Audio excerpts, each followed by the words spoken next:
वो क्या चीज़ है जो अल्लाह को मालूम नहीं? हज़रत अली रज़ी अल्लाह तआला अन्हु से पूछा गया। एक मुश्किल सवाल, काफ़िरों ने एक सवाल मुसलमानों को शर्मिंदा करने के लिए ख़त मदीना भेजा।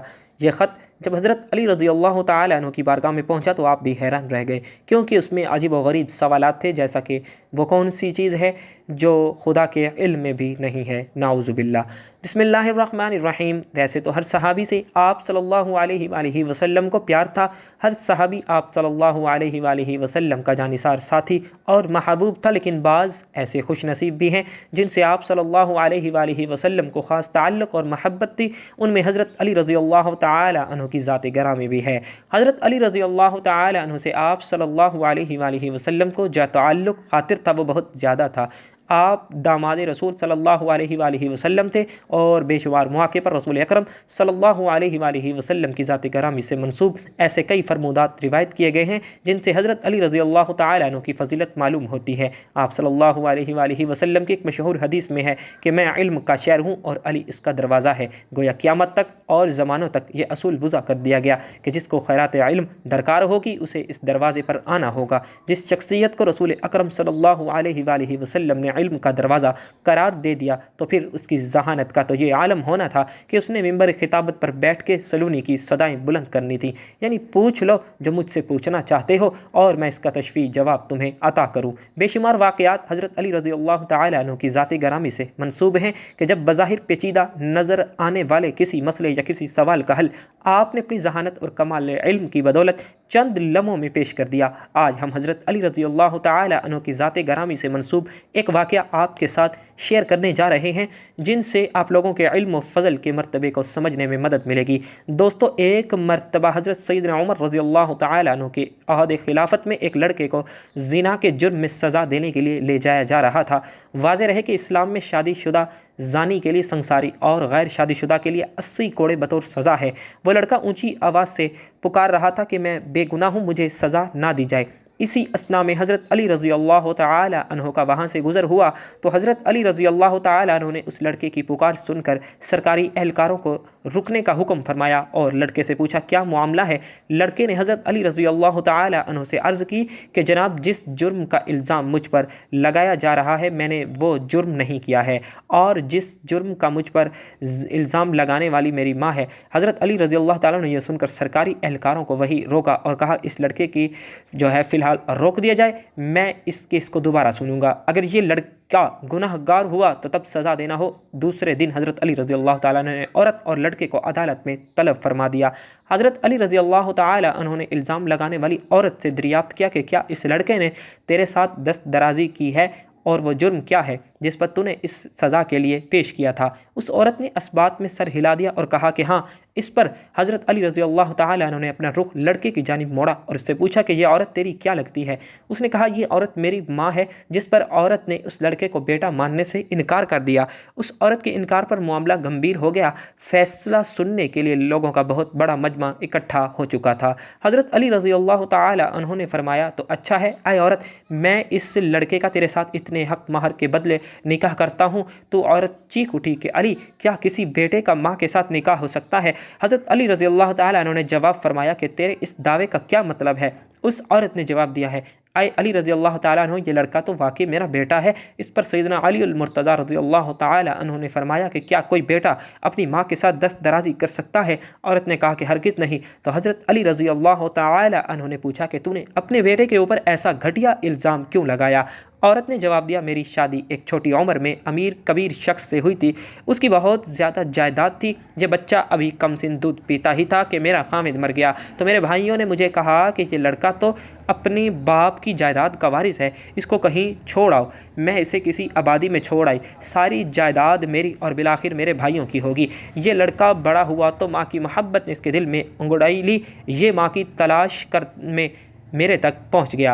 मेरे भाइयों ने मुझे फिर विरगलाया कि इस पर झूठा इल्ज़ाम लगाकर इसकी ज़िंदगी का सांस हमेशा के लिए ख़त्म कर दिया जाए। तो मैंने अपने ही बेटे पर झूठा इल्ज़ाम अपने भाइयों की बातों में आकर लगा दिया और दौलत की लालच में मुझे अंधा कर दिया, जबकि हकीकत तो यही है कि ये मेरा बेटा है और इस मामले में बिल्कुल बेगुनाह है। जब इस वाक़े का इल्म अमीरुल मोमिनीन सैयदना उमर बिन ख़त्ताब रज़ी अल्लाह तआला अन्हु को हुआ तो आप रज़ी अल्लाह तआला अन्हु ने फरमाया कि अगर आज अली रज़ी अल्लाह तआला अन्हु ना होते तो उमर हलाक हो जाता। और दोस्तों यूँ हज़रत अली रज़ी अल्लाह ताला अन्हु ने अपनी ज़हानत के बलबूते पर एक पेचीदा मसले की गिरा खोल दी और एक बेगुनाह लड़के को सज़ा मिलने से बचा लिया।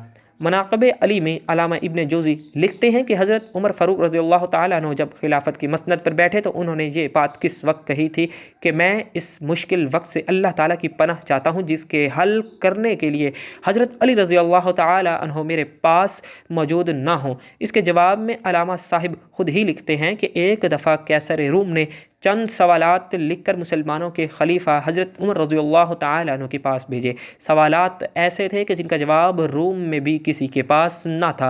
सवालात का मकसद मुसलमानों को शर्मिंदा करना था ताकि मुसलमान अपने दीन से मुतनफ़िर हो जाएं।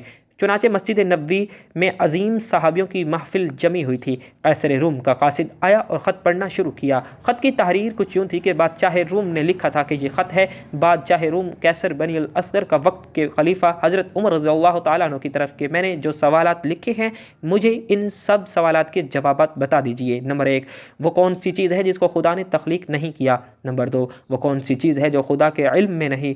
नंबर 3, वो कौन सी चीज़ है जो अल्लाह ताला के पास नहीं। वो कौन सी चीज़ है जिसके सब बाल ही बाल हैं। वो कौन सी चीज़ है जिसका सिर्फ मुंह ही मुंह है। वो कौन सी चीज़ है जिसके सिर्फ पाँव ही पाँव हैं। और वो कौन सी चीज़ है जिसकी सिर्फ आँखें ही आँखें हैं। वो कौन सा बंदा है जिसका ख़ानदान नहीं है। वो कौन सी चीज़ है जो शिकम में मादर में नहीं है। वो कौन सी बेजान चीज़ है जो सांस ले सकती है। वो कौन सी बेजान चीज़ है जो सांस नहीं ले सकती। नाक़ूस की आवाज़ का क्या मानी है। वो कौन सी चीज़ है जिसमें एक मर्तबा परवाज़ की। वो कौन सी चीज़ है जिस पर सिर्फ एक बार सूरज चमका। वो कौन सा दरख्त है जिसके साया को तेज़ रफ्तार सवार 100 साल दौड़ कर भी अबूर नहीं कर सकता। वो कौन सा दरख्त है जो धूप और पानी का मोहताज नहीं है। दुनिया में इसकी मिसाल क्या है। जन्नत के बर्तन जिनमें मुख्तलिफ़ किस्म के खाने होते हैं। जन्नती लोग एक दूसरे से मिलते हैं। दुनिया में इसकी मिसाल किस तरह की है।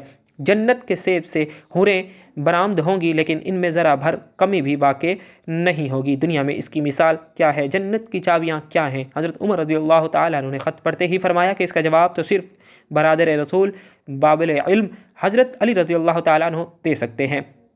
चुनाचे ख़त उनकी तरफ बढ़ा दिया गया। हज़रत अली रज़ी अल्लाह ताला अन्हु ने लिखा, बिस्मिल्लाहिर्रहमानिर्रहीम, माबाद तेरा ख़त वसूल हुआ। मैं अपने रब और अपने प्यारे पैगम्बर हज़रत मोहम्मद मुस्तफ़ा सल्लल्लाहु ताला अलैहि वसल्लम की बरकत से आपको इन सवालात के जवाब दे रहा हूँ। वो चीज़ जो मखलूक नहीं वो खुदा है कि जिसको अल्लाह ने पैदा ही नहीं किया। वो चीज़ जिसका अल्लाह ताला से कोई ताल्लुक़ नहीं वो ये बात है कि अल्लाह ताला का फ़लाँ बेटा है। हालांकि खुदा वाहिद है, खुदा ना किसी की औलाद है और ना खुदा की कोई औलाद है। वो चीज़ जो अल्लाह ताला के पास नहीं वो जुल्म है। अल्लाह ताला का फरमान है कि खुदा अपने बंदों पर कभी जुल्म नहीं करता। वो चीज़ जो सिर्फ बाल ही बाल है वो हवा है। वो चीज़ जिसका सिर्फ मुँह ही मुँह है वो आग है। और वो चीज़ जिसके सिर्फ पाँव ही पाँव हैं वो पानी है। वो चीज़ जिसकी सिर्फ आँखें ही आँखें हैं वो सूरज है। वो शख्स जिसका कोई ख़ानदान नहीं वो सिर्फ हज़रत आदम अलैहिस्सलाम है। वो चीज़ जो शिकम में मादर में नहीं रही 5 ये हैं। नंबर 1 हज़रत आदम अलैहिस्सलाम, नंबर 2 हज़रत हवा अलैहिस्सलाम, नंबर 3 हज़रत इस्माईल अलैहिस्सलाम की कुर्बानी का दुम्बा, नंबर 4 हज़रत मूसा अलैहिस्सलाम का आसा और नंबर 5 हज़रत सालेह अलैहिस्सलाम की ऊँटनी। वो बेजान चीज़ जो सांस लेती है वो सुबह है। नाक़ूस की आवाज़ के मानी ये हैं, हक़ है, ठहरो ठहरो, खुदा आदिल है और वो सच्चा है। कोहितूर पर वो परिंदा जिसने एक मरतबा परवाज़ की थी, दरियाए नील की सरजमीन पर सूरज एक बार चमका है। जिस जगह पर हज़रत मूसा अलैहिस्सलाम ने अपना आसा मुबारक मार कर रास्ता बनाया था, वो दरख्त जिसको मैं अगर तेज़ रफ्तार के साथ भी चलूँ तो 100 साल तक भी पार नहीं कर सकता, वो शजर तौबा का दरख्त है जिसकी शाख जन्नत के हर महल में जाती है। दुनिया में इसकी मिसाल सूरज है कि जिसकी गर्दन हर घर में पहुंचती है और तमाम ज़मीन उसकी रोशनी से रोशन हो जाती है। वो दरख्त जो पानी के बग़ैर उगाया था वो दरख्त है जो हज़रत यूनुस अलैहिस्सलाम के लिए उगाया गया था। अल्लाह ताला ने इरशाद फरमाया, हम अपने प्यारे हबीब के लिए कद्दू की बेल उगाते हैं। जन्नत के बर्तन में बेशुमार किस्म के इनामात होंगे। वो एक दूसरे से अलग अलग होंगी। उनकी मिसाल हम दुनिया में मुर्गी के अंडे की ले सकते हैं कि जिसमें सफ़ेद और ज़र्द दोनों पानी शामिल होते हैं लेकिन एक दूसरे से मिलते नहीं। जन्नत में जो सेब अता किया जाएगा उससे हूर बरामद होगी। उसकी मिसाल ऐसे है जैसा कि सेब से कीड़ा बाहर निकलता है लेकिन उसमें कमी वाक़ई नहीं होती। वो चीज़ जो दुनिया में सब के लिए बराबर है, चाहे वो मोमिन हो या फिर काफिर हो, हो, लेकिन आखिरत में वो सिर्फ़ और सिर्फ मोमिन को अता की जाएगी। वो खजूर का मेवा है जिसे आखिरत में सिर्फ मोमिन ही खा सकेगा, जबकि दुनिया में उसे मोमिन और काफिर दोनों यकसा तौर पर इस्तेमाल कर सकते हैं। जन्नत की चाबियाँ कलमा तौहीद है। इब्ने मुसीब से मरवी है कि ख़त बादशाह रूम को मिला। उसने ख़त को पढ़कर कहा कि मेरे सवालात के जवाबात सिर्फ़ और सिर्फ ख़ानदान रसूल से ही मिल सकते थे। फिर दरियाफ्त किया कि ये जवाब किसी आला हस्ती ने दिए हैं। इल्ची ने जवाब दिया कि इन सवालात के जवाब मौला अली इब्ने अबी तालिब रज़ी अल्लाह तआला अन्हु, जिसको हज़रत मोहम्मद मुस्तफ़ा सल्लल्लाहु तआला अलैहि वसल्लम ने इल्म का दरवाज़ा कहा है, उस शख्सियत ने ये जवाबात दिए हैं। ये ख़त पढ़ने के बाद कैसर रूम ने हज़रत अली रज़ी अल्लाह तआला अन्हु को ख़त लिखा कि मुझे आपका अरसाल किया हुआ ख़त मिल गया है। वो पढ़कर मुझे यकीन हो गया है कि आप अहले बैत हैं और रिसालत का कीमती ख़जाना है। आप ही हकीकी शुजाअत और इल्म के वारिस हैं। कैसर रूम ने अपने दूसरे ख़त में लिखा कि मेरी ये ख्वाहिश है कि आप मुझे मज़हब और दीन की मज़ीद मालूमात भी भेजें। मैं ख़ास तौर पर रूह की वजाहत चाहता हूँ, जिसका ज़िक्र अल्लाह ताला ने अपनी किताब कुरान मजीद में किया है। ऐ नबी, लोग रूह के बारे में तुझसे पूछते हैं, तुम उन्हें बता दो कि रूह मेरे परवरदिगार का अमर है।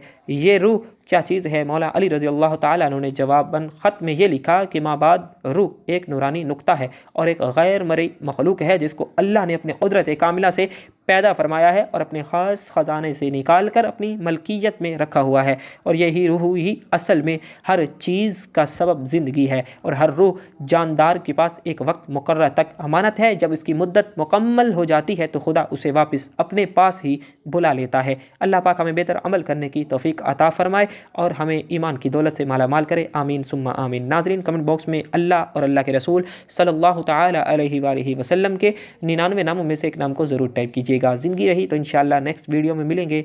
तब तक के लिए अल्लाह हाफिज़।